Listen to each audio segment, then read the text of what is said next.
What's going on, brother? I'm I doing am good. What about blessed. yourself? On my show, I just realized how you. Good to have you on, my brother. Glad to be on, man. How Glad to you be doing on. pre-screen today? I just jumped on. I So know, how the man. man dresses himself. Yeah, Uh, just put some, just a little shirt. Yeah, just a little share. It's just a little share. It'll be all right. I'm glad to yeah. have you on. Somebody said already, Mississippi, their host, they love them flowing. I'm glad Mississippi, to have you on, man. Mississippi. Yeah, You're yeah, doing some really big work in Mississippi right now. yeah, man. Men in Mississippi is my nonprofit organization. So we had a walk, a Southern Gun Violence Awareness Walk on Mm, July the 18th. But because Mississippi is such a high-profile state right now due to COVID, yes. we had to cancel that, brother. Yep. But what we did do was we asked everybody down there to do a pledge Mm, to walk on July the 18th for everybody that has been lost due to gun violence. Do a 1 mile pledge. DM me on Instagram or the Facebook page, Southern Gun Violence Awareness down there in Mississippi. Upload your video, hashtag Southern Gun Violence Awareness Walk, man. So yeah, great work, great work. I love it, my brother. How'd you Yeah. get started in this work? In nonprofit or Yeah, right absolutely. In nonprofit? the nonprofit work. Well, nonprofit, man. I'm from a small town, Drew, Mississippi. We have about 2,000 people population. Mm. Stop signs, no stoplight. We might have one store. So what I wanted to do, man, I wanted to go back and give back because there's a lot of kids down there that are without. When I went to school, we didn't even have a ROTC program Mm. or nothing like that. So when you ask me what I wanted to be when I grew up, it's the common things: doctor, lawyer, football player, basketball player, and nobody really talked about being a writer. Nobody talked about being Mm. a pilot. We didn't even have aviation in the school in Mississippi. It's pretty much nothing there. So what I did was I got together with a lot of state representatives, Mm. mayors, judges, and once I put it out there, man, they all flocked to me, Mm. and they was proud to do the work, man. So now we're in the colleges, we're in the schools, we're mentoring the kids, we talk to the kids, man. It's great, I love great, that. good stuff. I mean, Yeah. that's very admirable work. And you mentioned earlier about uh, not thinking you would be a writer, but you ended up being one. How do you come out of that environment and still end up fulfilling one of your dreams? Well, let me tell you, man. Like I said, being a writer was not on my mind at all. But I did think about it once. When I was in school, I went to the school library and I saw an encyclopedia. And I seen a lot of Caucasians and a great men, Caucasians in Mm. the encyclopedia, but I didn't see a lot of African Americans. So I asked myself, who actually writes these books? So I always Right. said I wanted to, when I get older, I wanted to do an African American encyclopedia. And I wanted to be one of those dudes in that book to go down as one of the greats, man. So it went from there to writing poems Mm. to one of my friends ended up writing a book. His name is Chuck Clark Sr. His son actually plays for the Baltimore Ravens, Chuck Clark. So he called me up one day and he was like, "Man, I wrote a book." And I'm like, "Man, you ain't write no book." He was like, "I did, man. I wrote a book, man. Check me out. Great book that he wrote." So I said, "Man, you know what? I got a lot to talk about, man. I Mm. got, I got a lot to tell, fictional and inspirational." So what I did, man, I just started writing. Man, the hardest thing to me about writing was just putting that time aside. Because once you start doing something great, the devil attacks you, man. He attacks you. Woo. So when Yes. I when Any I way put that that you can hour, drain your time away, trust me, I know. oh man, so when I was putting that hour to the side, man, somebody would call me, let's do this. And it would always be things going on that wasn't going on before. So Mm. I'm like, I have to block this out. I got to block this out. So yeah, man. I love that. Well, I'm here. I mean, you definitely now have taken the book and Right. have turned it into a whole nother medium. Tell me about how you did that and what was the inspiration about that, brother? Okay, well, Trustworthy Eyes Can't See Everything. That's the name of the book. So it's a series of different events from different couples. But it makes you want to ask yourself, do you really know the person that's in the house with you, or the person that you're talking to? Do you really know that person real good? Because what you don't see, you know, you really don't think about. You can only trust what somebody tells you and Right. what you can see.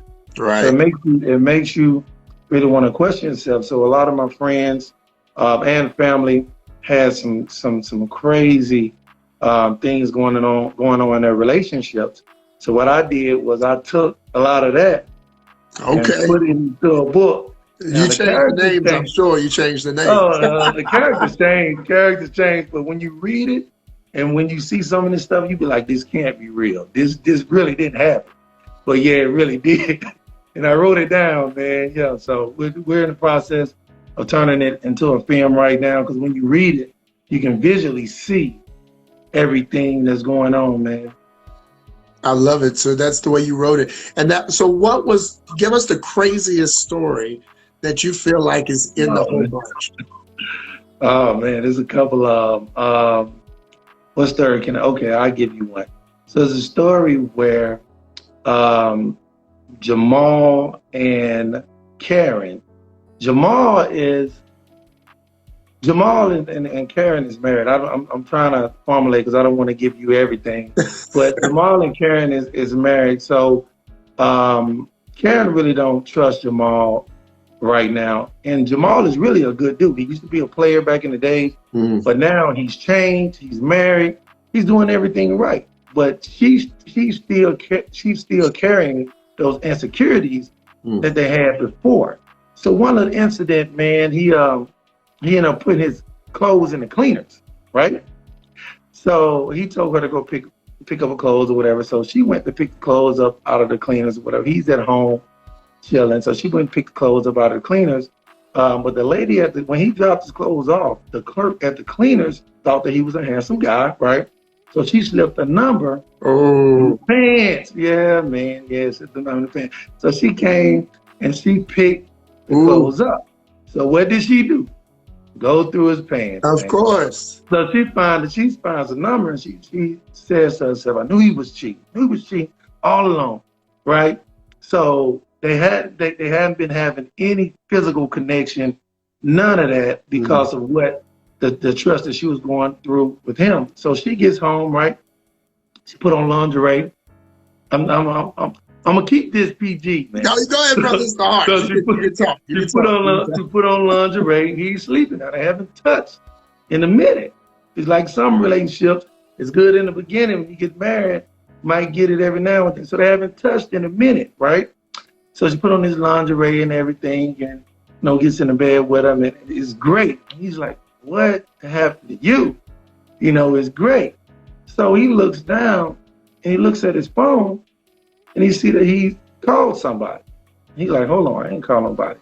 So what she did, man, was take the number, called the number, had intimacy with him to let the other girl hear everything that was going on. So he was like, man, why did you do this? And she was like, you was cheating. He was like, no, I wasn't cheating. I've been faithful. Anyway, I want to tell you everything. No, well, that right there is all right. That was a nice twist. That Oh was a man, it's nice twist. I crazy. have to give That's you just a one. props That's on just one thing. Yeah. Yeah. that. I know All right. you blown away, huh? That was it right there. Yeah. That's why you got to put your phone on lock, brother. You better you better put it on lock. You better put it on lock. As a man there in Michigan, like, how is it for you to be this man about the city, a man about really the state, to really be out there? And currently, you are in a relationship or out of a relationship, single. I'm actually in a relationship right now. All right, great. So, how is that going with you being out? Is anybody checking your pockets? Man, they always checking your pockets. You know how that go, man. That's always have you checking your pockets. But are you talking as far as dating goes? Yeah, yeah. Yeah, man. You know how Atlanta. That's just how it was, man. Um, but I remember. I'll tell you one date I went on, man. I went on a date And I picked this nice place. I like to eat nice, right? Picked Yeah. this nice place. So the female was like, okay, I don't want to go here. I want to go there, which I thought was kind of disrespectful because as a man, if I choose the place, then allow me to do that. Allow me to be the man. So she decided to pick a place. I was like, okay, okay, first date. Okay, Yeah. right? Go for it. So look, you ready for this? I am. Take us So there. I go on this date, man, which is Capitol Grill, right? Nice spot, Capitol Yeah. Grill. But I thought at first, being from Mississippi, I thought Capitol Grill was like a grill place. You eat some wings, have some drinks, chill out, talk, whatever. But I'm okay. I like nice food, so I'm okay.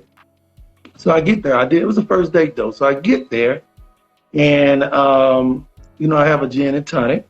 The bar, I wait on her. She comes in. So then we go and we sit down. And see Leslie laughing already. Right. so so we sit down, man, and the guy comes out with the special of the day, right? So he says, okay, we have fried lobster. At the time, I've never had fried lobster. I had grilled, all that, never had fried lobster. So I'm looking, I'm like, okay. So then, it's also a la carte. So you have the mashed potatoes, all that. I said, okay, Uh-oh. cool. I hear this Cool, price right? tag So I'm coming. looking at, so I'm ready for the price. It's not on the menu, right? So first date now, it's not like so I'm ready for the price, but he never told me the price. So then he asked me, okay, sir, what would you like to order? So Uh-huh. I'm like, I wanted to say I'm eating what she got, but no, I was like, so I always order lamb chops. So I ordered lamb chops or whatever. So anyway, long story short, man, bill came back. How much do you think the bill was? I would say 310. Not 310, but it was close. It was about 275. 275. All That's right. now that was the Woo. first. That's the first date, exactly. First That date. was the first date. It wasn't about the money. It's about why would you do that? You don't even know me. And the whole date, she talked about business because a lot of people in Atlanta are trying to come up, whatever. So you have to be careful of who you're dating and do they really like you? So man, it was one of the things I went through, man. So Well, that's a really good story. That is exactly why I teach now about using online dating and virtual meetings as a potential first date screening, pre-screening, if you will, to right, really be able to not spend your money because, nowadays we have so many options and people play those kind of games where they will go and just go on dates just to get that free meal and those free drinks. So really using online dating is like a money saver but it's also right. safer because for a lot of people, especially women, when they go on dates, like it is important to have safety on the forefront of your mind. So brothers too, Security, yeah. brothers too, Yeah, brother too. there's some scams out there. Exactly. There's There's some some scams scams, out there. man. They show up with a Louis Vuitton bag, man, with nothing in the purse. Nothing, not even a house key. But there's nothing wrong with eating a good meal. There's nothing wrong with No, that, not right? at all. The reason why I now counsel and coach people about actually going on an online date first is because you really do get a chance to break the ice and make sure that it's going to be Right. something you enjoy. So when you actually meet in person, you are much more comfortable, much more laid back. A lot of that tension's out, Right. The and you work. get a chance to really dive into more of the things that you talked about virtually. So that's been my advice recently. I've realized quarantine has helped to That's good. Yeah, learn that. exactly. Yeah, That's good. That's yeah. good. That's What's one of good. the things that you learned the most from not only those stories of the people that you interviewed or the friends that told you stories, but also from your own life? What's the number one lesson in relationships or dating that you've walked away with? Man, so many. I think trust, man. Mm. Trust. I think trust is big. I've been in a lot of, I've dated people who would stereotype me, right? Mm. So my thing is how to get out of the stereotype. They would see me and they would see what I had going on. and they'll be like, no, it's something wrong with you. You're a player, you're this and that. And it wasn't the case, right? So I had to find ways to make a person trust me or allow a person to trust me. So I end up snitching on myself. It's crazy, crazy. What I mean by that is every time somebody called me, hey, look, this somebody from the past, I used to date her, she called, or somebody sent me a DM. And guess what happened today? This girl DM'd me. So she got to the point to where, why are you telling me all this, right? So I built that trust factor with her. So if somebody did come, if she did find out, or went go through my phone, and she see that, then I already told her. So I call it snitching on myself. So that's why I started. That's what I started doing. That's actually a good one. I want somebody who's watching. Would you do that? Would you snitch on yourself too, or would you keep the past the past? Well, y'all go ahead and chime in on that. In the meantime, brother, like I personally understand what you mean. The stereotyping piece, like people look at you and they make whatever assumption. That assumption becomes their world about you. There And you go. so whatever that is, good or bad, I can imagine that they also, I was just on the other day with my homegirl, and she was telling about how men look at her and her success, and they're expecting to go to the red carpets and do all these events and all these things. And then when they got with her, it was like, wait a minute, we're not doing all the stuff I'm talking about. Right. So you're right. The come up is real. The come up is real. Real. He snitches on himself. And so I see. we got a lot of snitches in here. You got to now, man. You got to. Yes, honesty. Yeah, you know what? I agree. I wanted some people to respond before I said anything about that, but I really do agree with that. Especially nowadays, because there are so many more options out there, and you can meet people so easily and so quickly. It's almost necessary that you show up front, that you can be transparent, vulnerable, honest, not to the point where you're detrimentally sharing too much, but to the point where you are clear. I don't mind telling you the truth. Right. Yeah. So that was good. That was good, man. It's good to hear a brother say that. Yeah, man. We gotta sell ourselves out sometimes. I get it. That's right. And Summer makes a good point. It depends on what you think the partner needs. I think that's important, because you do have some people who are like, you don't have to tell me all that. You don't have to tell me all that. And some people's insecurity makes it worse. They say that in the beginning. You don't have to tell me all that. Yeah, in the beginning. Absolutely in the beginning. Some people's insecurity may cause them to feel more insecure when you're telling them about other people hitting you up. So, sometimes a blind eye helps them a little bit more. Right. So yeah, Summer's right. You deal with the person as a person. So tell me what's next for you, other than turning this into a movie. What else is next for you with quarantine and with COVID and all these things going on? What are you going to work on next? How are you pivoting with the season change? Okay, well, definitely focus on turning this thing into a movie. Leslie Top's firm is getting ready to put everything together. They will be having a casting call soon. So if you're watching this out there, you want to be part of the cast. You'll be putting everything out on how to upload your video and everything like that. And also, I'm working on a book called Pronounced Dead. I don't know if you heard about the 1970 massacre in Jackson State University. When the National Guard came in and shot it up, and then 2 guys died. But it was a lady by the name of Clemmy Mary that was shot. She was shot. They thought she was shot. So they shot up Alexander Hall, and the glass and a bullet struck her in the head. So they started sending notes home to her father and everybody, saying that she was dead. So she was pronounced dead. But what happened was the bullet grazed her, and it was just a little bit of ricochet residue stuck in the head. They had to get that out. So she survived it. So she told that whole story of everything that happened that day at Jackson State University. And she pretty much told her whole life story as well, and Mhm. everything that went on back in 1970, or the Marvin Gaye music, all that. It creates a great picture, man. And one day I hope to turn that into a film. Real good. I love It's a that. true story, based on a true story. Well, we need those kind of stories told. We need somebody who's telling them.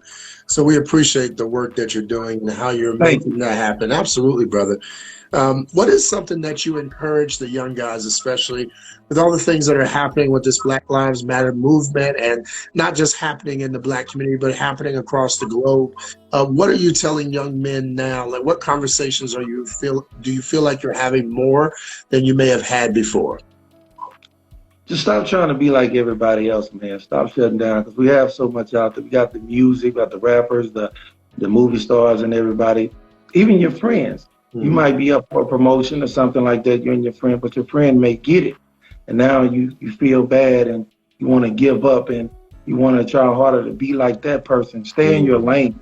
You don't have to you don't have to be like that person. mm. God blesses you when it's your time. Stay in your Yes. lane. I know it might be a lot of. I've heard a lot of people say, "Well, I done been through a million storms. When is my time?" Like, I've been trying and trying to get this singing deal, and trying. I think it froze up. Are you Okay, there good? you go. Yeah. So, and trying to get this deal, um, that might not be for you, Mm, or it may be for you.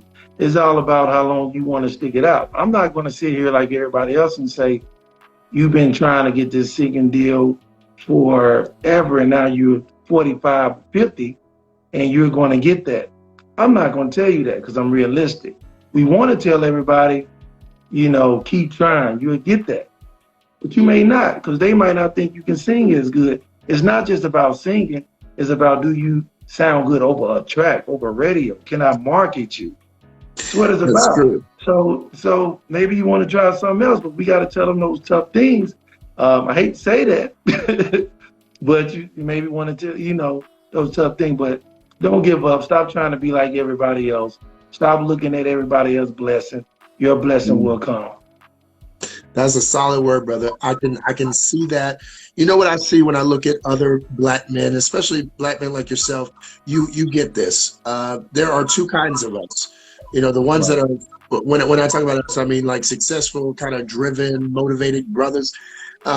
Inside of that group, there are two types of us. The ones that are, look, I just want to do this because it's in me, it's in my heart, it's something that's driving me, it's something that's pushing me. And then we have the other ones of us who we got to coach and counsel and love on, who are, I got to impress somebody. I need to have the followers. I need to have the likes. I need to have someone patting me on the back. I need someone to say good job, and that's the only real motivation. The problem with those brothers, and the problem with how they think and how they move, is they end up creating more of their types of brothers, and it Right. creates competition in our community that we can't sustain. It's already few of us out here. So Right.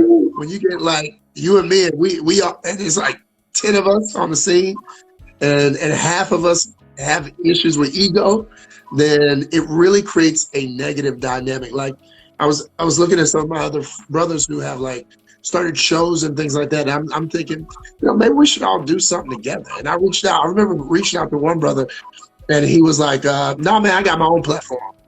Right. Like, all right, cool, cool. Like, not even. That's what they do, man. That's what they do. Let's not even. It's like, because Right. our own platform, and that is the type of mentality we got to really, really work on. Because Yeah. as black men, we are literally stronger together. We do some Right. amazing things when we get together, and I don't see as much of that as I really want to in our community. How do we make that happen more?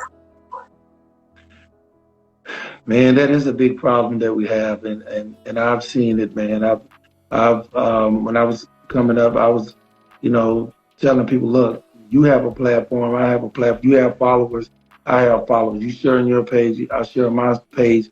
But a lot of people, I know when I was forming my, I was trying to get men in Georgia the way Yeah. I formed men in Mississippi. But a lot of people in Georgia has the mentality that I've made it. I'm better than you. Um, Yes, I would do stuff. I would do something for the community, but I need Yeah. the recommendation. I need all the accolades. Oh I'm my not God. gonna I'm not gonna come to your organization and help you out with the kids and you get all the accolades because I've made it. You're nobody. So that's the mentality that they have.